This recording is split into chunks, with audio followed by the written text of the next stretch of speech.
মধ্যপ্রাচ্যের উত্তপ্ত মরুভূমি আর সাগরের নীল জলরাশি আজ রণক্ষেত্রে পরিণত হয়েছে। সরাসরি সংঘাতের খবর আসছে ইরান এবং যুক্তরাষ্ট্র থেকে। মার্কিন নৌবাহিনীর দর্প চূর্ণ করে পারস্য উপসাগর থেকে পিছু হটছে বিশ্বের অন্যতম শক্তিশালী বিমানবাহী রণতরী ইউএসএস আব্রাহাম লিঙ্কন। ইরানি বাহিনীর দাবি, তাদের ড্রোন ও মিসাইল হামলায় মারাত্মকভাবে ক্ষতিগ্রস্ত হয়েছে এই দানবীয় জাহাজটি।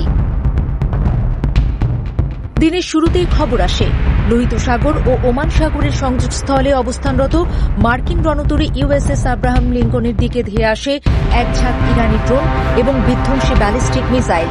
ইরান দাবি করেছে, এই হামলায় রণতরীটি ব্যাপক ক্ষতির সম্মুখীন হয়েছে। একসময় যা ছিল মার্কিন শক্তির প্রতীক, আজ তা ক্ষতবিক্ষত অবস্থায় পিছু হটতে বাধ্য হচ্ছে খোদ মার্কিন যুক্তরাষ্ট্রের দিকে।